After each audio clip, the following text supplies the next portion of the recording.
Power Project crew, what's going down? Hope you're having an amazing day. Today we have an awesome guest. We podcasted with our homie Martin Tai. What makes him great? Well, he's done something that no one else on the planet has ever been able to do. He is an Afghanistan war veteran where he unfortunately was blown up. So he is an adaptive athlete. But we just had Eddie Hall on. And everyone's been freaking out about his 500 kilogram deadlift, which equates to 1,100 pounds. It's like 1,102. I know pounds to kilo doesn't quite, carry over correctly. Whatever the case, so 1,102. Martin Tai, I should say. He deadlifted 1,113 pounds. Now he admits on the podcast that the distance travel is a lot less for him because he does it seated. But I mean, I don't care how far you pick something up and put it down. If it's that much weight, I mean, literally, like I said, no one else has been able to do that. Pretty incredible. So obviously we got into a bunch of deadlift and strongman stuff, but Martin went in to explain how if it wasn't for strongman, he doesn't know where he would be. He says strongman saved his life, and it's. Who knows, man? I don't even want to think about what could have been because this dude is freaking awesome. I think you guys are going to find a lot of value and a lot of motivation out of today's episode. So I'm going to quickly get out of your way. Speaking of finding value and stuff, hopefully you guys have taken advantage of markbell.com. Right now, Mark is giving out a free trial of 30 days. Normally it's 7 days, but because everyone's doing self-quarantine, self-isolation, social distancing, all that stuff, basically, I mean, especially because everyone's gym got shut down, so we're all kind of having a workout at home. So what he's doing now is he's doing a bunch of body weight movements and a bunch of movements with the hip circle and the slingshot. Again, that is free for 30 days. All you have to do is go to markbell.com, sign up, and you have access to the entire website. There's more than just workouts on there. You guys can learn about carnivore stuff. There's bodybuilding. There's tons of stuff on there. It's free. You have nothing to lose. Just head over to markbell.com, sign up. And again, like I said, he's doing a lot of stuff with the hip circle and the slingshot. So on top of that, we're giving you guys 20% off of a hip circle and slingshot combo. So go to markbellslingshot.com, add any slingshot, any hip circle, and you'll receive 20% off that. Lastly, this episode is brought to you by Piedmontese Beef, the absolute best beef in the universe. It's got more protein, less fat, cooks faster, is more tender, is more juicier than anything that's available right now. I don't know how they do it, but somehow they get the job done.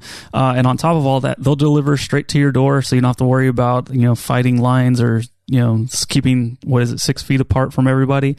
Yeah, it's amazing stuff. Head over to Piedmontese.com. That's PIEDMONTESE.com. At checkout, enter promo code Power Project for 25% off your order. And if your order is $99 or more, you get free 2-day shipping. Again, really hope you guys enjoy this episode. If you do find some value in it, hit up Martin Tai on Instagram. Links down in the show notes and YouTube description. And yeah, enjoy the show. Scratch my eye again. Yep. Bro, this is... You're about to keel over. Dude, your eyeball has so much of the virus right now. It's not even funny. It's crazy. You were working on some new sound today? Yeah, I'm going to mess with the sound pretty bad today. I don't know, just trying to see if there's something else. Making Nsima sound like he's got a really bad cough. So this morning, I actually was... I was just holding the boards for our boy Ricardo. He's on the team. He trains here. And I'm like, let's go. And like, come on. And then I was like, I had to start coughing all over the damn place. It was bad. I don't know what happened. I just got like staring at you. I just got like a dry throat patch or something. I don't know. It was weird. Yeah. Sure you did. Think you need to like chop to the throat? Yeah. Hi-ya. Are we on right now? Yeah. I was walking in downtown Davis this morning. We're supposed to be like on lockdown, but I'm too dumb. I can't sit still for very long, So I went on a walk with my son, and it was cool. It was actually kind of like great. Like there's no one around. There's like nobody around at all. Yeah. There's nothing dangerous about going out and taking a walk. No, I don't think so. Yeah. There's no issue with that. It's if you go and you take 30 people on your walk with you. Yeah, That's when I gotta have a problem. I got an update on Starbucks too. They still don't give a fuck. they're still wide open, just like yesterday. They don't care. That's actually really crazy to me. I still don't understand that, especially Starbucks. But it's all good. Are you able to share what you found out from Rhonda Patrick? Oh yeah. Let me make sure I have the right information here. So I got more information on kratom. We talked a little bit about kratom, how it can help with the immune system. I just took half a potion. Oh, okay. Well, you're gonna want to throw that up because you're gonna die shortly after having. No, I'm just kidding. I had that article that I saw, and there was other articles that popped up, as often happens with the internet. It was fake news. Kratom does not contain chloropin, which has a lot of research behind it. That can definitely, chloropin by itself, along with some other drugs, they're finding out more and more that it can assist in fighting off the coronavirus. I don't know if it'll be a vaccine or what they'll call it, but it seems like that's the direction that they're leaning towards. The article and articles that I saw, they were being super tricky about how they were wording it. It didn't ever really directly say. Actually, it did directly say it, but it was super misleading. So mitragine specioso, which is kratom. Mm-hmm. Kratom is the street name for it. There's some other type of mitragine that has traits of that chloropin in it, but not from Mind Bullet, not from kratom. So I had inaccurate information. I apologize for that. I was just going based off of what I saw, and I thought it was newsworthy, and turns out that's bullshit. However, I still believe that kratom can help with your immune system, as I think a lot of other plants can. So I still think it's effective. Now, trying to take it to like fend off, coronavirus, they would have to do studies, and we need a lot more information on that. But I got some cool information this morning by reading Rhonda Patrick's tweet, and she said, the good old doctor, she always has great information. If you haven't heard of her before, you should listen to some of her information from Joe Rogan's show, and then also, check out her tweets, because she's got a lot of great information. But she said the antibiotic erythromycin with a hydroxychloroquine is showing to have, some really, really good results. It's just in the very early stages, but that's super cool. I don't know how we'll get back to normal, because let's say the government is like, hey, everything's chill, like you're good to go. Like, let's just say they did that tomorrow. Mm-hmm. I think people are still going to be like, well, what's different about today? Right? Yeah. People are going to be like, what's different about today? And so I think that they'll have to try to come up with some answers about what's different today. And I think a vaccine, even though the vaccine might not, positively impact people for a while, because it might take time for them to get the right thing. It will take a long time for it to get administered out. It'll take a long time for them to have enough stuff for everybody, or however that works. But I think even just if they had a vaccine, everybody like, thank God, we're safe, right? Yeah, people still have to be super careful though. Like, I mean, yesterday apparently China had no new cases. I don't know if you saw that, but when I was reading that, I'm like, wait, China had no new cases? They're usually really careful about the type of things that they put out. So I don't know how true that is. Yeah. But like, if that actually is true, that kind of doesn't make sense to me. Right. How are we getting all these cases, and suddenly in with a place that has that many people, there are no new cases. Mm-hmm. Some of the information I've seen is that about 140 people here in the United States have died. I think there's several thousand people that have it. Mm-hmm. There's and by most estimations, people think that a lot of people already have it here, and I think if we were able to test everybody, I think people might be even more panicked.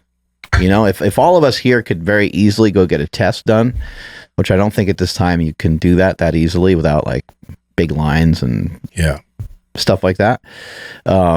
I think we would find out that a bunch of us probably have it, and it would just probably create more panic. But I think the good news is if you do know that you have it, then you can say, okay, well, I really, I guess our job here is to, I guess we should just pretend that we already have it. Mm-hmm. You know what I mean? I guess that's the best thing since we don't know. The best thing would probably be to pretend that you already have it. And I don't know how many days it sticks around, but I think it's like 2 weeks or so, right? That you're still very contagious. Andrew, do you know? Something like that? I can't remember what the I just know it can live on so many weird different surfaces, like paper and stuff like that. Yeah, Ken Berry had posted a study that hadn't yet been peer reviewed, but it was just saying that it can last on paper for like 9 days. Yeah, that was refuted. Okay, so it was. That was refuted. Thank goodness, because that was scary. Peter Attia talked about that. He did a Q&A on that because, he was saying some stuff like it could be on steel for whatever. But stainless steel forever. Yeah, I think Peter just said lives there. Yeah, Peter said it could live on certain surfaces like that for potentially, I think it was like 18 hours or something like that. That's a lot. But it's still a long time. Yeah. But it's not like 9 days. And I think it was 18 to 20 something hours, but nothing like multiple days on end, I think. So when I heard that, I was like, oh, thank you, Jesus. It's not that. Well, it's bad, but it's not 9 days. And then also like what you were saying about China, which it raised some eyebrows, right? Because it's like, how do you go from all this to now nothing? So like, are they like, they weren't honest in the beginning? Yeah, they were trying to hide it. They didn't admit it right away. So like, is it more of that, or is it the 5G towers? Like, what's going on? Well, think about all the business that's affected. Not just here, but there, right? So they want to start like getting things moving again. So they'll be like, oh yeah, no new cases. Let's come on, get stuff moving. So it is a communist country, so they can get the opportunity to kind of do whatever the hell they want. Yeah. Anyway, for today, we're going to hopefully take your mind off of these matters for a little bit, and we're going to shift gears a little bit, and we're going to be talking to a guy that I've seen some of his lifts on social media, and I was like, what is up with this guy? How is this guy able to lift these amounts of weights? This guy Martin Tai, I saw recently do like an 1,100 plus pound deadlift from a wheelchair. Yeah. And I was like, as far as I know, that's the most, well, I guess I've seen Zydrunas Savickas do a maybe like 1,300 pound Hummer tire deadlift. So be interesting to see if this guy knows like what's the most weight ever picked up, period. But this is even, a heavier weight than, and obviously done under different circumstances, but this is even a heavier weight than what Eddie Hall has done. I mean, this is when I saw it, I was like, this just makes sense to me. Like, how is this guy able to do this? Especially, considering, his, what has happened to him from the war in Afghanistan and stuff like that. It's a cool story. So I just wanted to, have an opportunity to talk to him and our boy Smokey. You guys know Smokey? Mm-hmm. The little short, angry guy that's always running around here. I remember him. Yeah. Why is he so mad? I think it's the beard. Andrew? I don't know, but it was really cool. After we had JL, sorry, got dyslexic, about like, you're about being unhappy, or just everything was like, oh, you don't feel safe, so you're trying to take the safety from someone else. And just you and me, we just both looked at Smokey like, and stealing everyone's safety. And then afterwards, he's probably listening. He's probably so sad right now. And well, then after, he was just like, I just feel like he was talking directly to me because he was just attacking me the whole time. He's like, I literally have to change everything about everything I do. That's funny. I remember that when JL said that, we both looked at Smokey. Why are you taking our safety, bro? Stealing your safety and your happiness. Just stealing it all from you. But anyway, it'd be great to have an opportunity to talk to this guy today and figure out why he's such a stud and why we're such a bunch of duds. Yeah, so I sent him the invitation, so we're just waiting on him. He's in like the UK or something, right? Yeah. So we can maybe ask him like what's going on over there too. Yeah, and then also it's like, what time is it over there? They're 8 hours. Game time, baby. It's about to be. It's 5 p.m. over there. Oh, yeah. Anyways, did some more lunches this morning. Yeah. You got some more lunges in there? Yeah, I did a back attack workout, and then I finished it off with some lunges. Nice. Yeah, I'm digging it because I'm gonna be really sore. Train some lats today? A lot of lats. Yeah, lat city today. Yeah, just the hammer, whatever that thing's called. Chest supported row.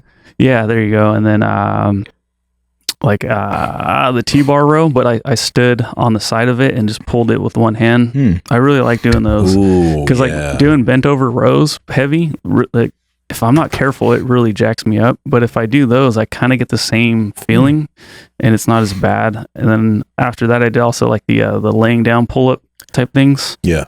Those always light my lats on fire, and I just felt good. And then finishing it off with the lunges. Cool. Pretty awesome. Yeah. Dude, that's super smart. You know, I think everyone is built so differently, and we all have different like pre-existing conditions. And so like when something doesn't feel right, just try to do something else. I know Nsima said he struggled with the bench. He likes benching, but he feel more comfortable doing some dumbbells. I have had, some hip issues, like some limitation in the range of motion with that. So doing like a regular squat, I end up being kind of sore and tight for a few more days.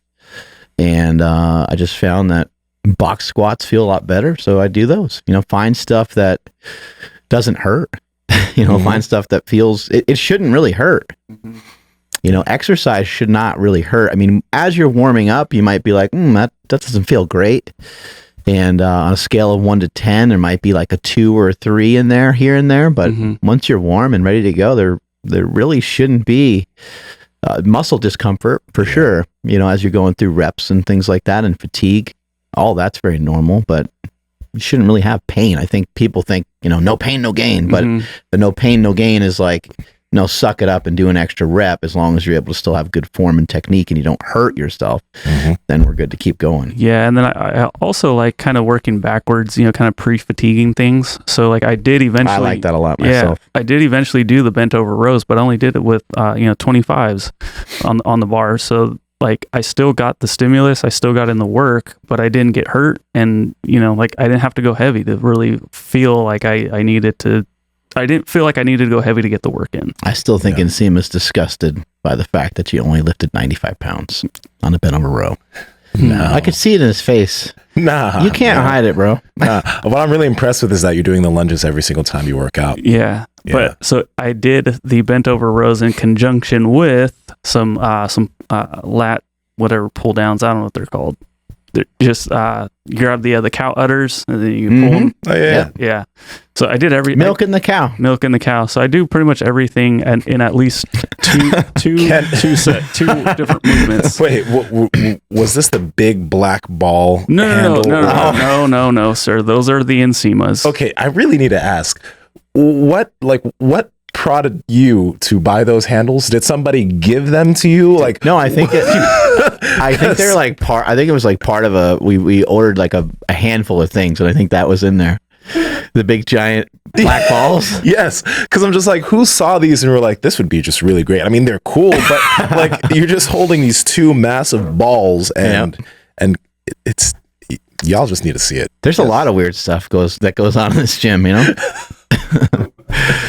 we don't really know. Like the handle for the hammer strength chest supported row, it's just like black penis. So you're like, why? All they gotta do is put some balls right there. Well, so I have like when you put your hand there, it's like, and it's like right where your dick would go. You're like, yes. Oh man, hey, that'd be nice if your dick was that hard like that. It'd be perfect, right? All the time. Yeah. Okay. Like a jackhammer. It would be. You just walk around saying, "I have a condition." Like, you'd have to explain it to everybody. Yeah, even like right when you met him. Yeah, you'd have to be like, "Oh, I gotta." Be like, look, everything you're thinking, I've tried it. Is that a thing? If you want like everything's like a medical condition of some sort. Like I wonder if that's a thing. I don't know about that. I don't know. I never noticed it before on anybody. I've never seen it. Well, no, just a constant. There are those people that like, whenever they move, they just constantly have orgasms. Oh, you heard of those people? Like there are men that are like constantly, and it's just dust coming out, but they can't stop it. So over time, you just see them go, Man, that's good. Like they're just doing that all day long. That's and then an interesting condition. There's a YouTube video on it. It's like it interviews some of these people, and almost it's so sad. Wild. But this woman, like while she's doing the interview, she's just talking, and then she's just like, like what the hell?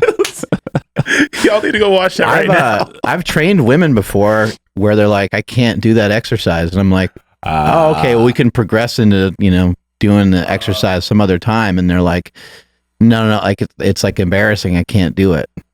And I was like, oh, okay, not a big deal. And then after a while, I had one woman I was training where she was like, yeah, she's like, I'm like, what? Get an orgasm from doing a exercise in the gym? All right, just research purposes. What was the movement? yeah, we can pick something else. program that into Stephanie's workout. yeah. Well, I think this is I think it's somewhat common, but I think she was doing like that. You guys are so interested in this. This is great. Both of you guys are like, hey, both of us got our notepads out. Yeah. Like that kind of like half sit-up bench, that's in the gym. It's like real steep. You put your feet, you hook your feet in, and your knees are bent in there, and you do like, it's called something, but I can't remember what it's called. But you do like sit-ups off of it, basically. But it's not but it's not a full bench. It's just like it's almost like a half bench. Like kind of your butt mainly just goes on it. Oh, I think I know what you're But there was that movement, and then there's also the movement where you put you sit down the opposite way on a decline bench and just move your legs up. And then just some other women that I've trained kind of just said like just moving their legs, in that way, like on any sort of abdominal exercise. It happens. Yeah, it happens. I mean, hey, now some people got it, some people don't, Yeah. So making women come without even touching them. I'm just counting your reps. I'm sorry, I didn't know I was going to get you that excited. I can't remember. Maybe I can count them differently, or maybe I can get further away. I can't remember which comedian it was, but he was making a joke about the Viagra commercial that says like, if your erection lasts for more than 4 hours, call a doctor. He's like, shit, I'm calling all my exes, being like, look what you're missing out on. Just bragging about it all day long. Like, it's got a point. Sounds painful, really. It's exhausting. That here we go. Yeah. It's no big deal. So there was one day, and it wasn't because of like Viagra or anything, but it might be. Somebody could have spiked your drinks. Yeah, y'all know how I don't I don't mess with porn or anything like that. So there was just one day, I don't know what happened, but like nightfall came, and I was trying to sleep. But I couldn't because a tent was pitched, and I was just sitting there like, God dang. So an hour goes by, multiple hours go by. I'm like, what is going on here? I couldn't do anything about it. It was just there. Like I was just like, do I need to call somebody? Do I need to actually call a hospital? Because I've heard about this before, but it's only because of dick pills. And I was so concerned. I think I ended up getting like 2 hours of sleep, but I woke up and it was still kind of there. And I was just like, what did I do? What did I eat? Because I should figure that out. Tell you what you didn't do. I know. It would have got taken care of everything. Yeah, I'm a little excessive. But anyway, that it happens to the best of them, buddy. Yeah. Oh, man. That was so funny. Whew. What a night. All you could do is beat it into submission.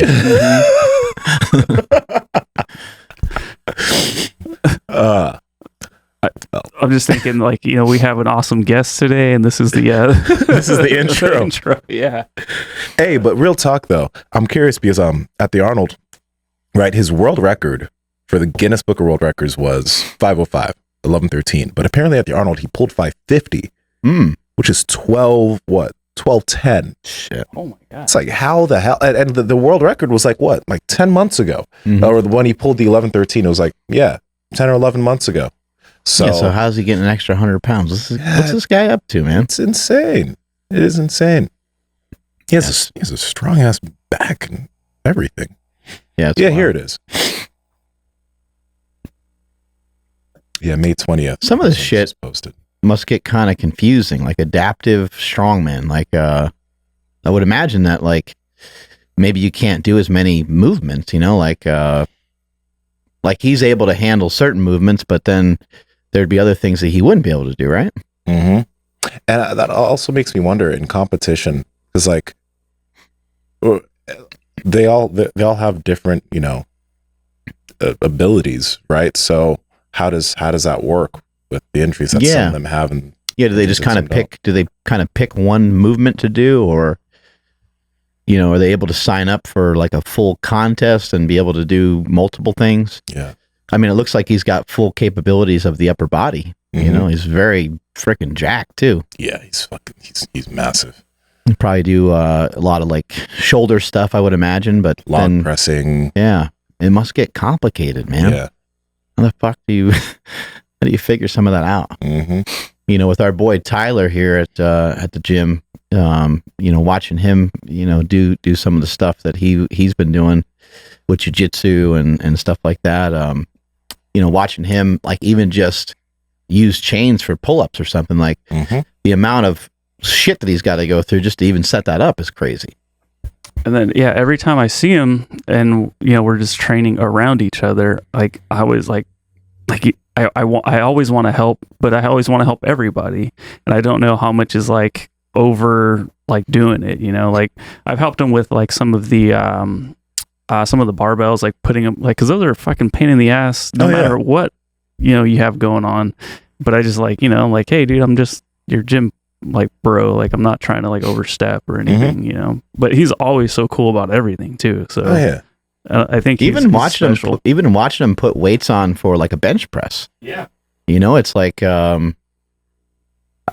he's like got to kind of stabilize the wheelchair he's in, and he's got to kind of, try to put the weights on there, like one arm at a time. And it just looks like it would kill your shoulder and stuff like that, but he figures it out. Yeah. Yeah. No, he puts in, every movement takes a little bit of work, but like he loves it. Obviously, you can tell.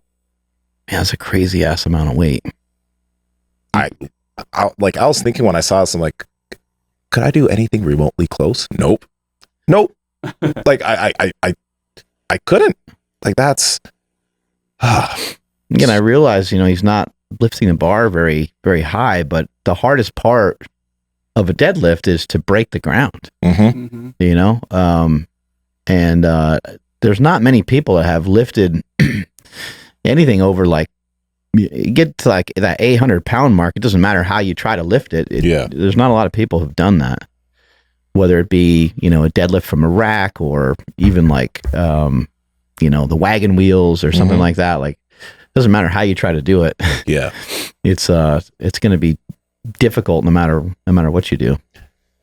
One weird thing that I noticed after talking to Cal Dietz, and it's about bracing. Remember how he was talking about how flexing your ass kind of thing? Yeah. Not just flexing your ass, but like how you shouldn't have to be focusing on, when we talk about bracing and the doing all of that before, right? When he was talking about that, I was like, I wonder. So when I was doing deadlift and squats recently, I just tried kind of bracing it like without doing all of the pressure that I usually do. First off, it felt more comfortable, and I felt like I lost position less, which I'm confused about. You know what I mean? Like I'm still like trying to wrap my head around it, because initially I would have thought that wouldn't be as the safest thing to do under really heavy load. But I think I don't know. I can't explain it, but what I can't explain is how would you coach somebody to brace like that? Brace enough, but not way too much, because Cal is against the bracing as hard as possible where you can barely move, right? Yeah. So how would you coach somebody to just like brace just enough for the lift? Yeah, it's not easy to do. I think what he was talking about, like really just kind of just flexing your butt, like flex your glutes and make sure they're turned on, and you should be kind of good to go.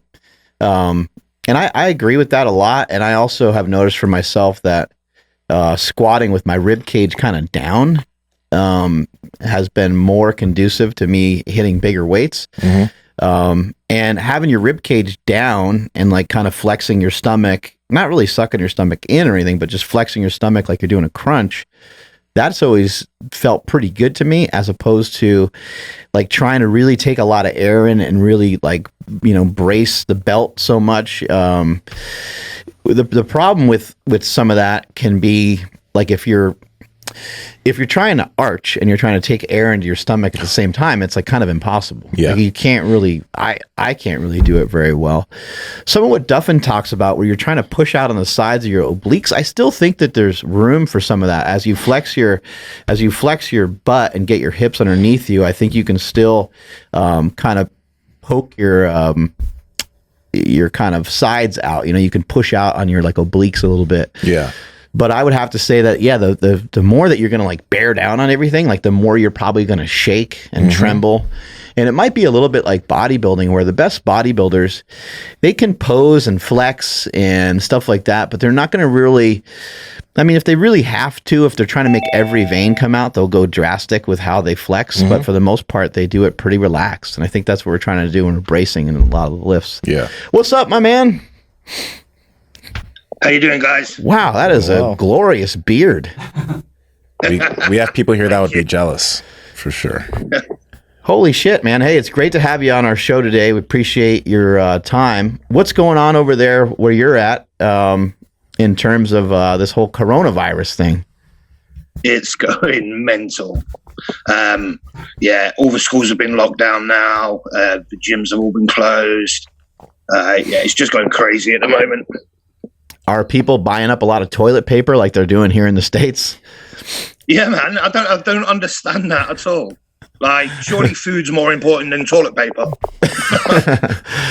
Yeah, we're kind of confused ourselves. We don't even really know we don't understand why people are going like so hysterical for even food, really. I kind of don't get it at the moment, but yeah, anyway, it is just the way it is. But yeah, most of the streets and stuff are kind of shut down. People are quarantined and staying inside, even where you're at. Yeah, it's pretty quiet around here now. All my upcoming comps have been cancelled or postponed, which is a bit of a bummer, but these things happen.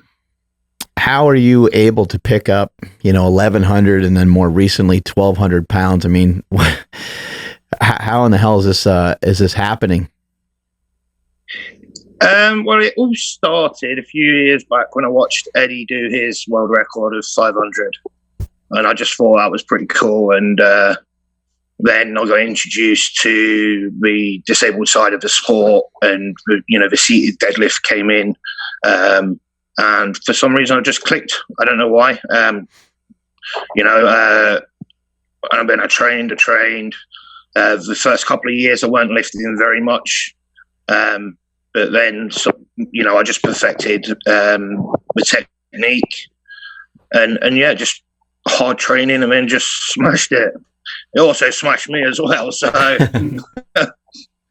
had all the blood eyes, I had a headache, couldn't see properly for about 2.5 hours.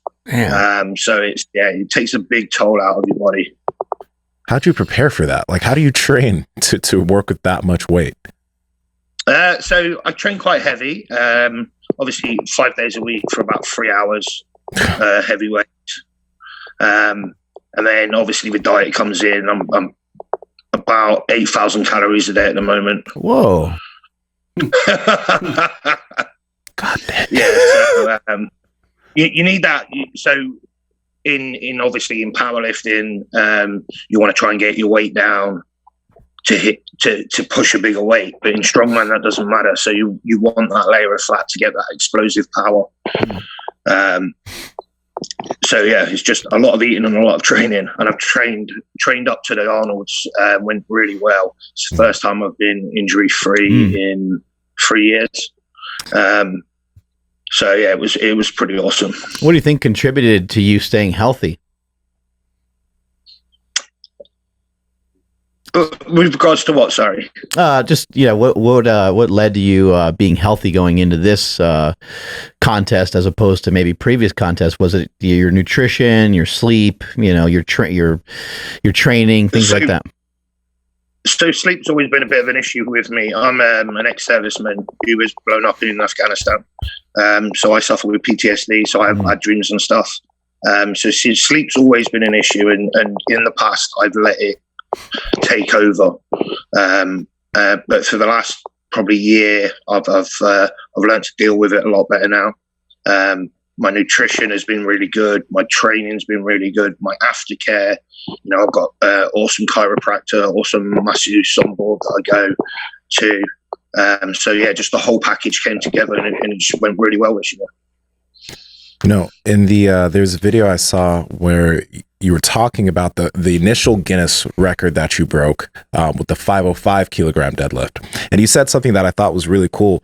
The way you approached it, you said that like you see a lot of people like they get really hyped up and angry, but you tend to like think about the lift and calm down. And even when I saw you doing it, you just like had your hands there, you opened your eyes, lifted it. So have you always been that type of lifter, or how did you end up there?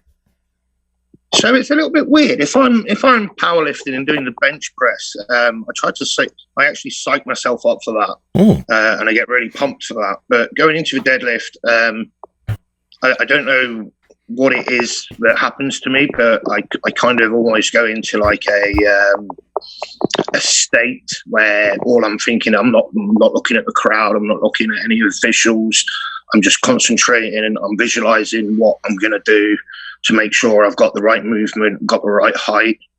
And then it just goes splash, eyes are open, and it's going up. Are you stronger now after surgeries and after being hospitalized and after being in a wheelchair? Are you stronger now as a person than you were previously?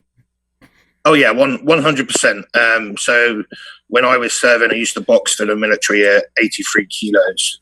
Now I'm like 137. Whoa! Holy shit! So yeah. It was really only from getting blown up that I fell into this sport. So I didn't really interact with my rehabilitation very well. Mentally, I wasn't in the right place when I was at the center. But then I got some guy that basically took us out to do adventure training. And I fell in love with sport. And then we moved on. Have you guys heard of the Invictus Games? Mm-hmm. Yeah. Yeah, so I went and did 2 Invictus Games, came back with 11 medals. Nice. Well, the funny bit is I didn't even apply for the games. My partner did. Without me knowing. But yeah, it was from that then I got invited over to Strongman, and then I went to my first competition and I placed second, and I was only really going to have a look to see if it's something I want to do. So yeah, my strength has come since rehabilitation. Were you into lifting prior to getting blown up?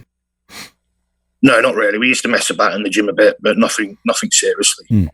That's honestly like so wild to me, because obviously you're just ridiculously strong, and the fact that you didn't, like, how many years have you been like lifting seriously now at this point? 4 years with a 12 for 4. Damn. Okay, so can you I guess when you started lifting seriously, how did that progression start? Were you lifting just a few days a week, or did you go straight into like serious lifting off the bat? Well, at the time when I came over to Strongman, I was already doing a lot of gym work. I did a lot of rowing. I'm 3 times British indoor rowing champ. Wow. So I did a lot of rowing anyway. So physically I was quite fit, and I did have some muscle. And then it went into the powerlifting side of stuff. And I had a good coach who basically gave us a training program, told us what we should be doing and what we shouldn't. And from there, I just tailored it into my Strongman. And ever since then, I've just been smashing it. Was it a long time, after you got blown up? Like, did this all take a long time, or did you find Strongman pretty quickly? Probably about 6 years after I got blown up. I got blown up in 2009. So it took a lot. I mean, that must have been just a shitty time. You mentioned that you weren't really accepting of the rehabilitation process. Do you mean that from like a mental perspective? Yeah, definitely. I was really struggling to come to terms with what happened. The issue is I've got a brain injury, so I can't actually remember what happened. I was the commander in my vehicle. We lost an American that was sitting behind me, and my driver broke his back as well. And there was also some more fatalities. So getting your head around that was, well, for me, it was massive, because I couldn't go back to my memories to see if there's anything I could have done to change the outcome. So just that whole process was very hard for me. And yeah, basically I just sat in, ate pizza and got fat. Right. How have you kind of turned the corner on that, or have you been able to? So I don't think I've ever I've just learned to deal with it better. I understand. Obviously I've accepted that I'm never going to know what truly happened that day now. There's no physical way of me getting that memory back. They did tell me initially that I might get it back in about 2 to 3 years, but nothing came. So it's just about learning to deal with what you've got and get on with life.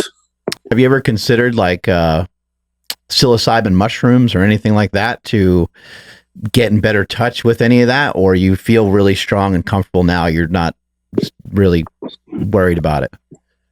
Yeah, I'm not too worried about it now. I can deal with it a lot better. I did initially have some meditation and stuff, but it didn't really work for me. Mm-hmm. Right now, with these strongman comps, I guess they're pushed back.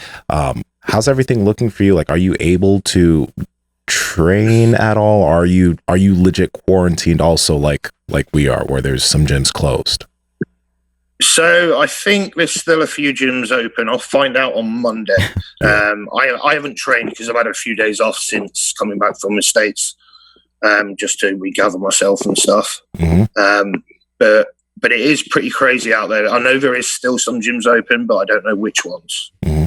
And with with a lot of people, I've been getting messages from clients, like they're distressed, they're not able to work out. Certain individuals, like the gym is a stress reliever for them. How are you going and dealing with all this, not being able to lift like you usually do? Well, I think in the next week or two, it's going to send me stir crazy. Okay. Yeah. It's a hard one. If there is no gyms that are going to be open, I'm just going to have to find something at home to do to adapt. I don't know, maybe bench pressing the dining table or something. I'll just have to change my routine and do what I can. How is the rest of your body? I've seen some of the deadlifts and seen a few other movements that you do, but what other you mentioned bench press. What other movements are you capable of doing at this point when it comes to strongman? Well, so when it comes to strongman, we do pretty much everything the able body do, apart from we don't do any sort of crucible stone run or anything like that, obviously. But we do Atlas stones, but we do that in a wheelchair. We do loading races from a wheelchair, log. Damn. Hercules hold. Basically, anything that the able-bodied guys can do, we can normally adapt it to fit in with us. Man, a log press must be really challenging. Like, I would think that you would lose balance and fall over. So they let us go a little bit inverted rather than straight up, obviously, because if you were standing and did it, you would have that natural curve back in your back. I got you. So they let us go back a little bit more, which steadies you on, and you can use straps if you need to. I don't personally need to. Like from the top of my knees up, I'm pretty good. So yeah. And then also in terms of like a lot of these competitions, how, like, because you just started doing strongman like a year ago, or no, 4 years. This will be my 4th year going in. Okay, 4th year going in. Now, with a lot of the movements that you guys are doing right now, how is it like ranked? I'm guessing because when I was looking up some adaptive strongman stuff, obviously they're like people have different abilities, you know, people have different injuries. So yeah, even if there's a top, I'm guessing if there's a guy that's a top level at something, couldn't it be that he literally can't do another type of movement? So I'm wondering, like, how would they? Yeah, actually, it's kind of crazy at the moment. The issue we've got in the sport is it's only been around for a few years. It's still quite new in the scale of things. So getting the word out to disabled athletes to come and give it a go. And that's what we're really trying to work on at the moment within the sport is get new competitors in, because we haven't got enough people to make all the classifications we need to. So at the moment we have 2 seated classifications and 2 standing classifications, and that's seated men and women. Do you think in some cases it's like super important for people to have stuff just to look forward to, and maybe that's what you attached yourself with for strongman?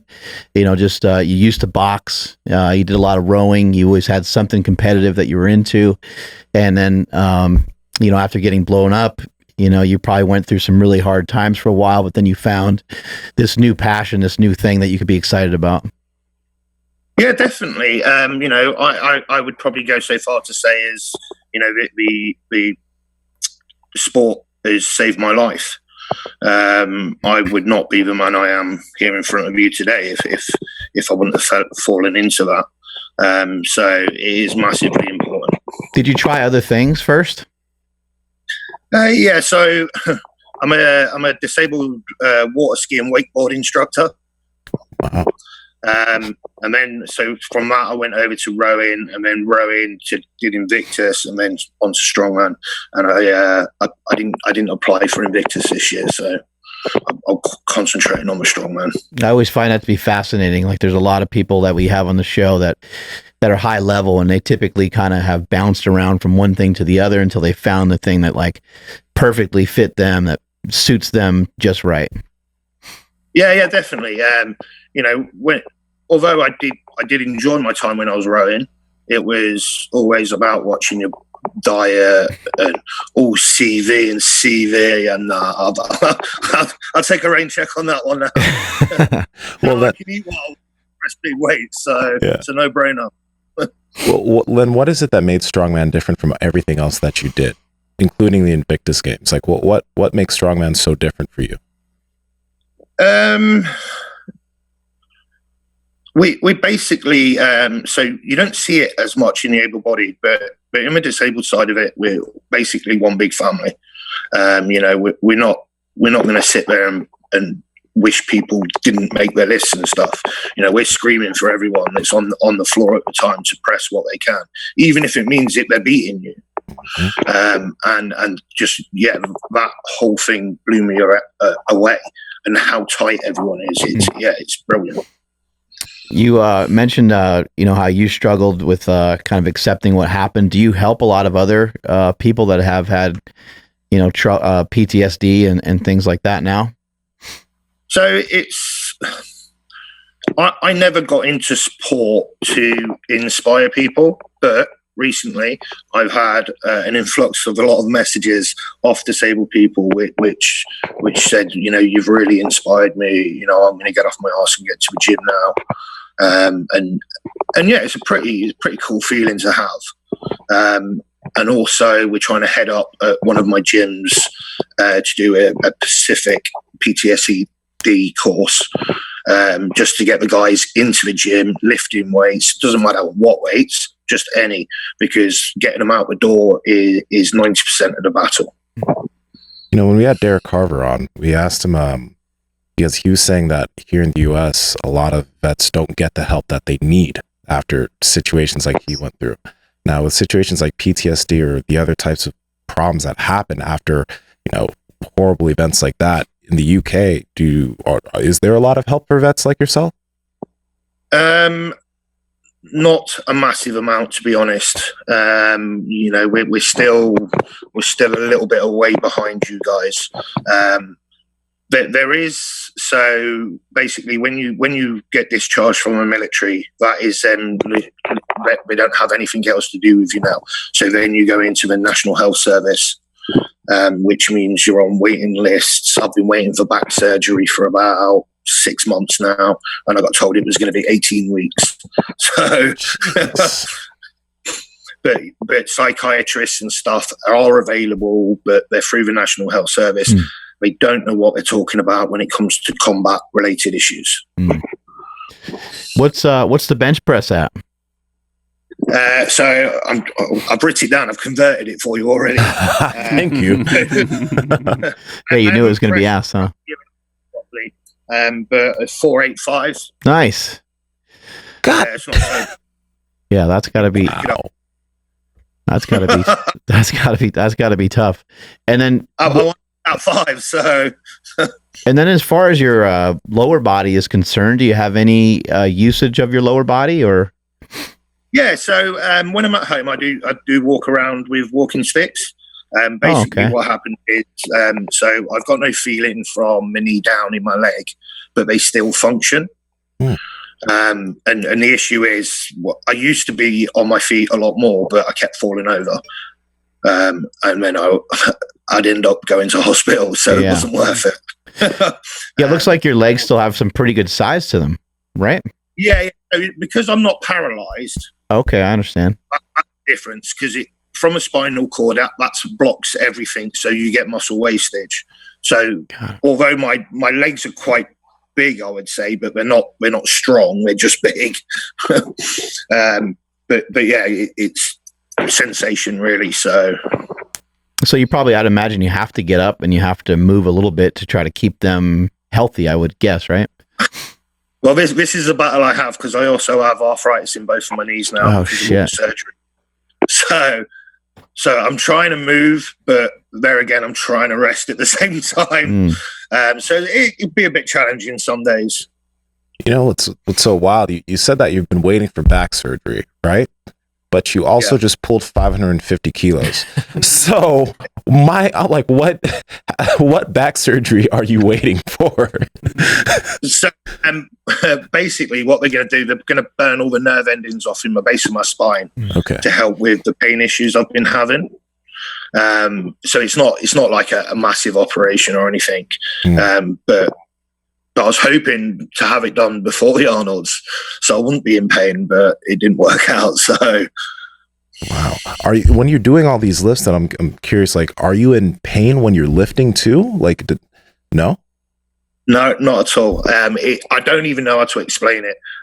But when I load my spine with weight, there is no pain at all. It's only when I put the bar down that I feel pain again.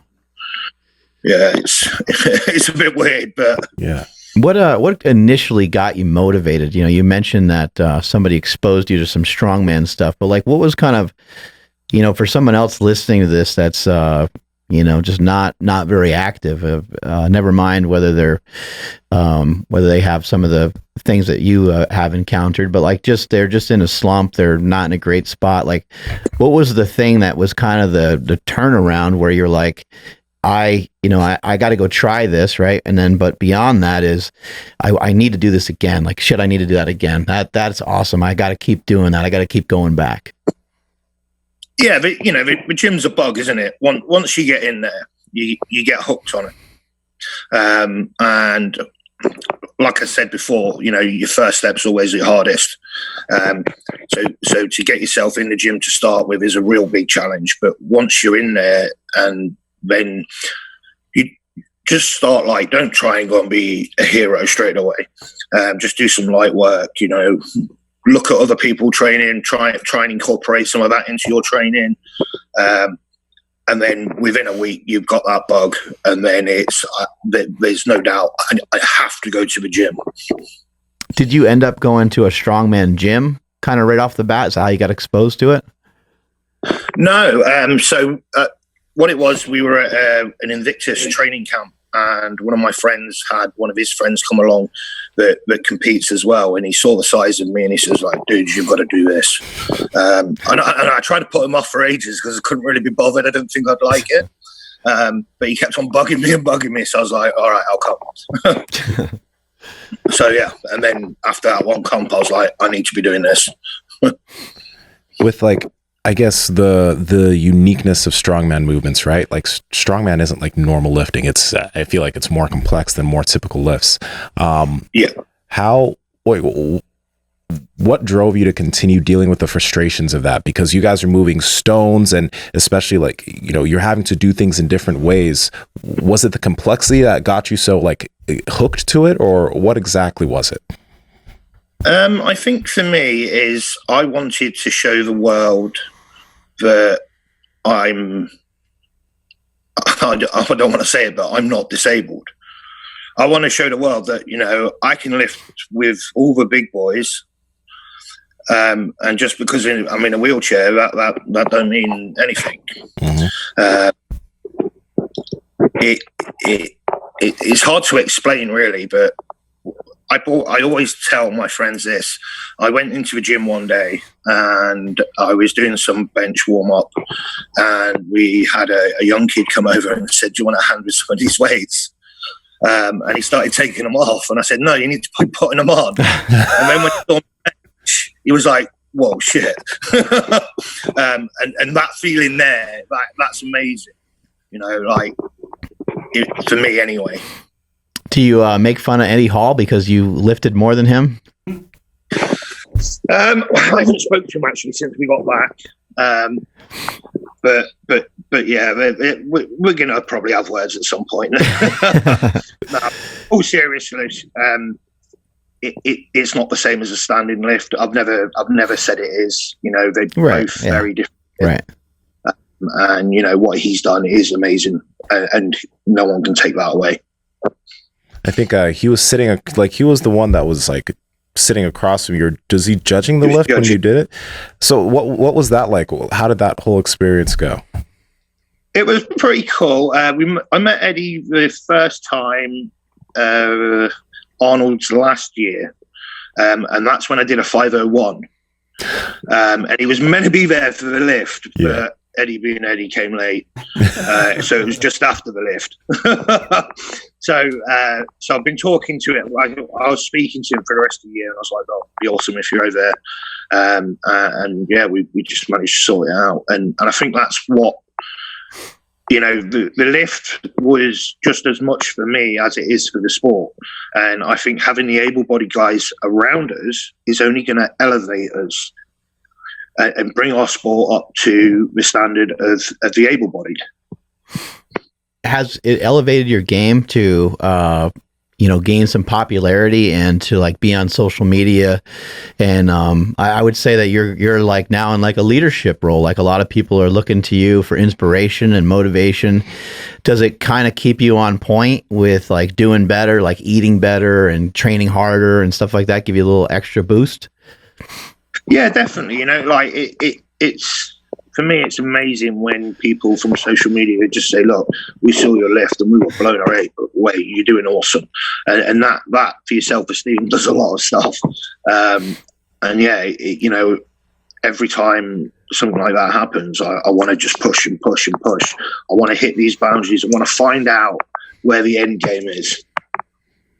You know, you were mentioning how like in terms of the sport, how there needs to be like more, not regulations, but like it has to be smoothed out. There need to be more like rules and movements or whatever. So I'm curious, what kind of changes would you like to see from the sport? Have you thought about exactly what you think could be added or should be done?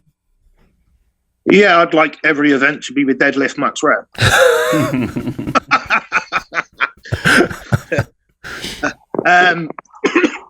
No, I'm quite happy with the events we have. The only issue we have is, well, not so much now, but in the past, we haven't had the sponsors on to the sport. So getting the equipment and the specialist equipment we need to do some of the more complex things like the stones or loading race. You know, we need to get the chairs to be in these countries. But we've we've just took ATX on the manufacturer equipment, and hopefully from here on in, it's going to be getting a lot better. That's awesome. And then we've already been talking to some of the guys about having an athlete governing body. So, you know, that either me or one of the other athletes can go to everyone and say, look, what's your issues? Let's take it upstairs to the big man and see what they say. And then one thing that I noticed about Strongman, and when we had World's Strongest Gay, he mentioned this too. That's his Instagram, people, by the way. Okay. He was saying how, like, within Strongman, like it really is kind of like a brotherhood. Yeah, there's competition, and there are some guys that don't get along with other guys, but for the most part, it seems that within that sport, the athletes are really, really supportive of each other. Now, I'm just curious, like, why do you think that is? Because I like, it's not only it just seems to be like a theme throughout the sport. Yeah, you know, for me, I wouldn't want to go into a competition knowing I've won it before I've got there. So I want the athletes to push themselves as much as I'm pushing myself, because I want that competition. And you know, even if I'm getting beaten, I'll be there saying well done, and yeah, it just clicks together really well. And like I say, we call it a family now, because you know, we all get together, we all take the piss out of each other. Normally around able-bodied people, so their mouths can drop when I call them special or a spacker or something like that.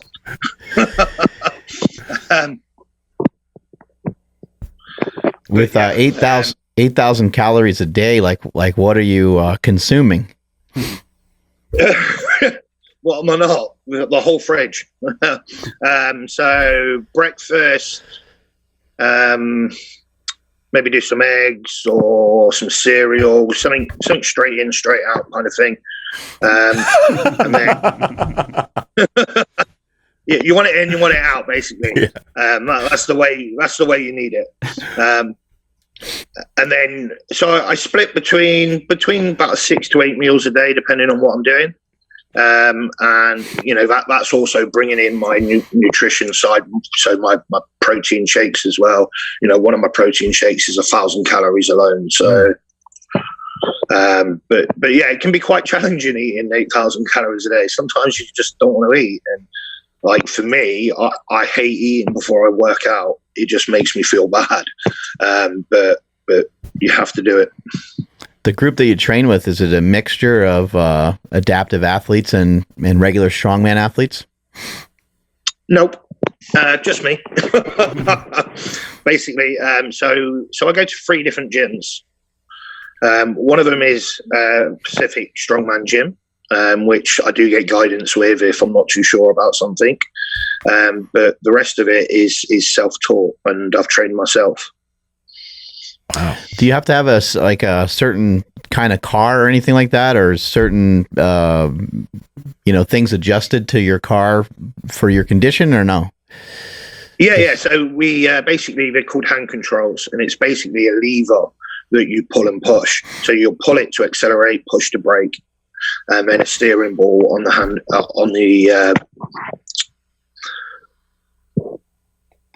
steering ball on the steering wheel. That's what I was looking for. There you go. Gotcha. And I'm curious about this because, okay, whenever I hear strongmen talk about like the amount of food they eat, there's a lot of food that sounds like a eat. job. It is. Yeah. It is. Oh yeah, it's part of the sport. Now you've been eating 8,000 calories a day, and I don't know. You said you started at 86 kilos, and now you're 130 something kilos. 137, I think. 137 kilos. Are you still moving up, or is your weight like where it is? So I've been struggling. So before the Arnold's, I was trying to put an extra little bit on, and I was smashing everything I could, and it just wasn't moving. But since I've come back, I've started putting it on again a little bit. So just keep eating and get bigger and bigger. Is there an end goal for that weight? Like, are you just trying to be like, okay, 150, I'm good, or are you just climbing? Yeah, just climbing. I will move up to a level where I feel healthy enough to compete. I won't push that. I won't go over that. You know, if I feel bad, then I'll just trim down again. I wouldn't. I don't want to be unhealthy. So, got it. Is your upper body pretty healthy, or do you have pain like in your shoulders and different things like that? Yeah, so I've got 4 screws and a meter of wire in my right shoulder, holding that together. So I get a lot of issues through that. I get a few issues through my elbow as well because I shattered that. But yeah, it is normally the shoulder. So obviously the metalwork was in there, and then I was on a powerlifting camp about 3 years ago and did my rotator cuff. Didn't listen to the doctors, carried on training, which didn't help at all. And then, out at the Worlds last year in Canada, I through my shoulder, a very high part of my pec, I tore doing a deadlift. Shit. What do you have coming up? Nothing at the moment because everything's getting canceled, right? So, we did have the Britain's Strongest Man coming up, and then the Worlds was meant to be in Germany, but now they've said we're going to postpone it and we're going to take it over to Iceland and do it there. Is that messing with your motivation at all, or you're still doing okay?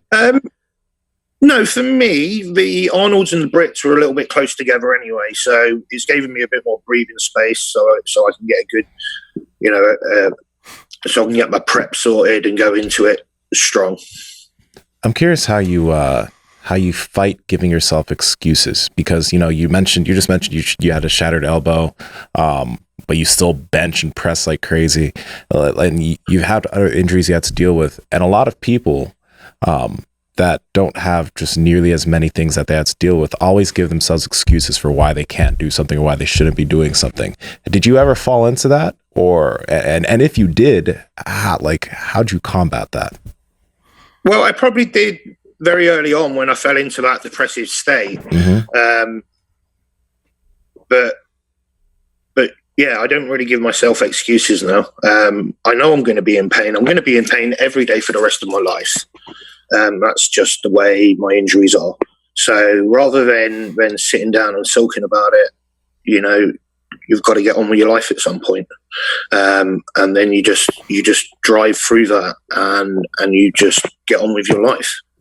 Do you think maybe the hardest thing about what happened to you is just accepting the fact that like everything that you go to do is just going to be different? Everything that you do is going to be different from the way that you remembered it from when you were younger. Everything that you do is going to it's just going to take you longer to go to the grocery store. It'll take you longer to set up doing this log press. Like everything will just take longer. You just, at some point, I'd imagine you're just like, F it. Like I'm just accepting of it. This is the way it's going to be. Yeah, definitely. Life does run at a different pace now for me. And it was quite hard for me to deal with. But again, your life's got to, you got to live your life. So you just get used to it. And it does take a little bit longer, but it's not too bad. What do you think you can push this deadlift up to? I mean, it went from, 1,100 something to now over 1,200 pounds. I mean, what do you think you got? The minute the bar went down, all I thought is that the year before when Eddie didn't see my 501, he did come afterwards and he said to me, want to see 600 next time. So when that bar went up at 550, I had this ringing bell in my head that was saying 600, 600. Obviously, that's not going to happen overnight. It's going to take a long time. I don't even know if I'll be able to push it that far. But I'm certainly going to go as far as I can. Is anybody close? Oh, wait. What happened? Wait. Is he still there? Oh, he's still there. Okay. There you go. Sorry, guys. Oh, good. Is there anybody close to like even touching your 501 or your 550, or are you just like up here and everyone's trying to catch up? Yeah, it's pretty weird. The second biggest lift after me in competition is 460. Oh, wow. So yeah, 90 kilos. Man, they got a lot of catching up to do over there, huh? Yeah. How about right now, as far as like strongman placing, like how have you been placing on all these different competitions? So last year,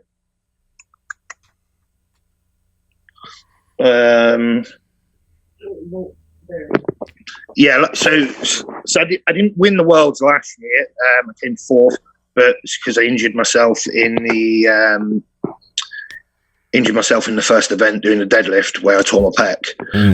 But I carried on and got fourth place. I won the Arnolds this year. Won the Arnolds last year. Won the Iceland Strongest. Won the Worlds in Norway. So I've been doing all right. I normally place at each event I go to be honest, without sounding too much like a dick. Awesome. But yeah, so this year's been a good start, obviously. New world record and winning the Arnolds. I've just got to see how far I can push it this year and see if I can stay injury free. Do you like a lot of other types of lifting? Like, do you follow along with like powerlifting or even just regular strongman, Olympic lifting, those kinds of things that get you fired up? Yeah, definitely. My chest routine is pretty much a powerlifting routine that I do. I haven't really adapted it too much to strongman. I don't feel there's a need to. Every now and again, like I said, every now and again, I'll go and do a strongman technical session. But I believe having that base level of strength is what's going to win these competitions. So you could be someone that's got all the technique in the world, but if you haven't got the strength there to lift it, so that's what I work on mainly.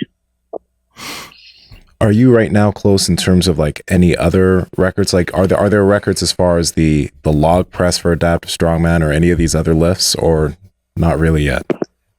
So it's all getting rewritten at the moment because we've had this new sponsor come in and we've had a new company called StrongFit come over to help us out. They're rewriting it all. So in the next 6 months, there will be a list of records. I definitely would like to do the log and I reckon a stone as well. Hopefully this year we're going to get up to Scotland and do the Dinny Stones. Which, do you know what the Dinny Stones are? Yeah, is that the weird shaped stones? Yeah, the weird shaped stones, right? The one with metal hooks on. Yeah. Which I believe I will be the first disabled person to lift them if I do. Yeah. Wow. Yeah, those seem awkward as hell to try to pick up. Yeah. But yeah, so I'll go for as many records as I can. I just keep working and keep pushing the sport in the direction that it should be. Cool, man. Well, thank you so much for your time. We really appreciate it, and I think a lot of people are going to be checking out your Instagram to see what you're up to next and what kind of lifts you can hit. Hopefully, some of your competitions, hopefully they reschedule them and don't cancel everything. But thank you so much, and we appreciate the mental fortitude that you have to push forward and to do these lifts. I was inspired by it, and that's how we got in touch with you. So keep cranking, man. Keep kicking ass. Awesome. Cheers, guys. Thank you. Have a great rest of your day. Cheers. Cheers. Yeah, just yo. Cool stuff, Martin's man. Awesome. Yeah, guy's a beast. Just damn. Like the fact that he still needs to get surgery at the base of his spine and he's doing all the stuff that he's doing right now. It's I can't wrap my head around that. Mm-hmm. Like you can't. Yeah, it's funny because like it makes a lot of sense though, Mark, and I'm sure you've experienced this too. Like it's when there's no weight on you when it hurts. Oh yeah. Like I feel the same thing too. Like that's weird. It's the constant pain that really bothers you. The pain that just is, it's kind of always there. That's the stuff that really bugs you the most. It's not so much like, if something kind of hurts when you're lifting, I don't know. It's to be expected that there's going to be things that aren't always perfect. You feel a little something in your neck or your elbow, your shoulder, your knee. You're going to probably always feel a little something here and there, but to have it when you're just like getting out of your car, to have it just as you're, just trying to put your shoes on or whatever it might be is really annoying and frustrating. And then to have it there every day, all the time, I can't imagine, what it'd be like to be in his shoes. I mean, I'm sure has also endured a lot of pain, so that may help. Help a little bit. His 1 out of 10 rating for pain might be different than what the rest of us are experiencing. But yeah, that was remarkable. What I always find interesting about people, kind of in these circumstances is like when you go into the gym and you kind of have that mindset, or not even really so much in the gym, but like even just before getting to the gym, you think about what it is you want to do for the day. Sometimes I can be a little lazy about like, I just don't even want to set that up. I don't even want to I don't want to take my time to like mess with that exercise, because it takes a while. Like even just something like bench pressing or squatting or deadlifting, like it just takes a while to load the weight, and you can be so lazy about it. Like I don't feel like doing that. Or sometimes in this gym, somebody else is using a rack or somebody else is using something, and any of the just this tiniest deterrent, and you're already talking yourself out of it. And I think it's awesome that there's people like Martin that just, they don't care about that part. He's going to go to the gym.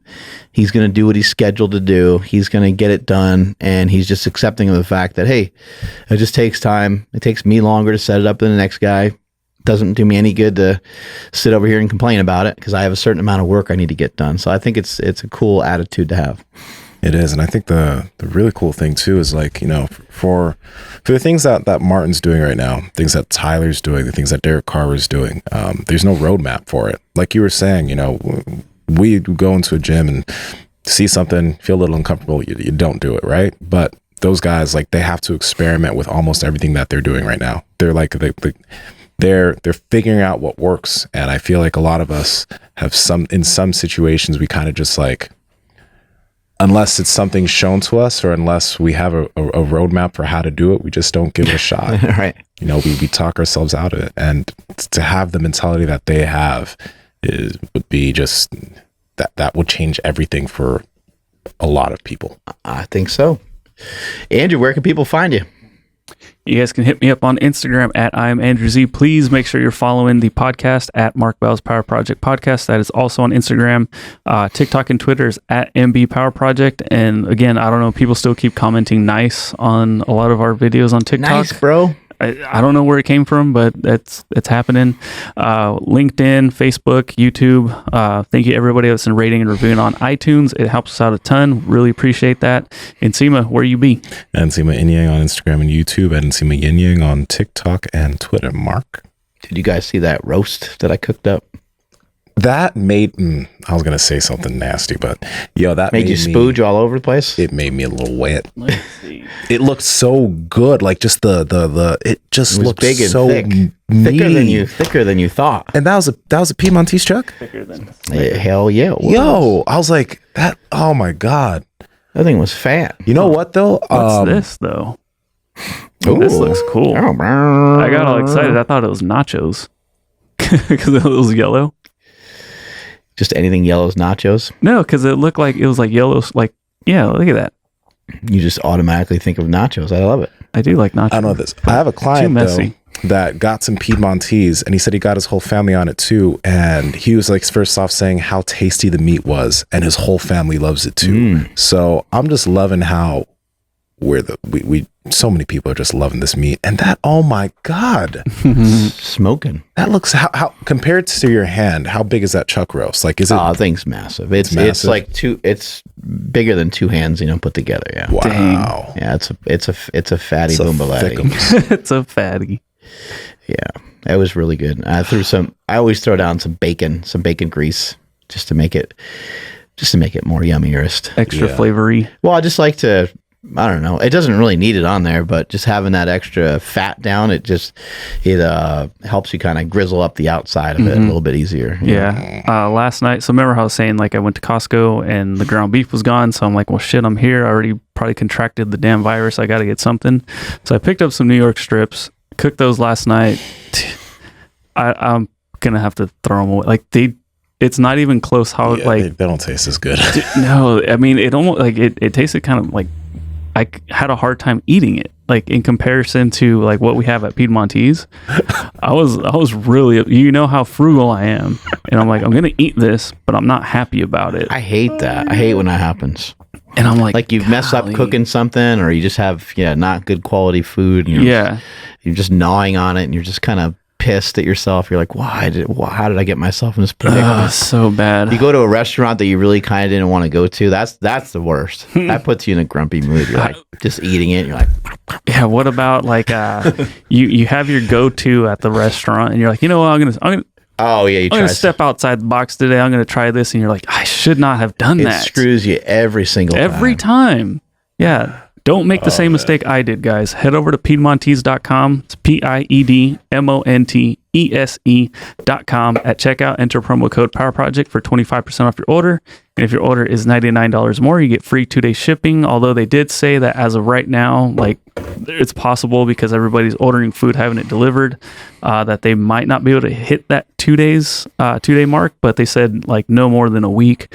Highly recommend it. The Flatiron Steaks are the most delicious thing. Like I know you guys like the fattier cuts, like the New York strips, ribeyes. For me, the Flatiron just is it, dude. It's like if a New York strip and a fillet kind of had like a jacked baby. That's what it is. Wow. Because it's super lean, tons of protein, but it still is full of flavor and super tender, and there's no bad parts of it. Like there's no stringiness to it. It is just all just my stomach's growling. Yeah. What are our bundles called? So there's the Jacked in 10 box, and then box, and then the Power Project Deluxe bundle. Hey now. Yeah. Check it out. Yeah. All right. Where can people find you, Nsima? Once again, at Nsima Inyang on Instagram, YouTube, at Nsima Inyang on TikTok and Twitter. Oh, I'm at Mark Smelly Bell.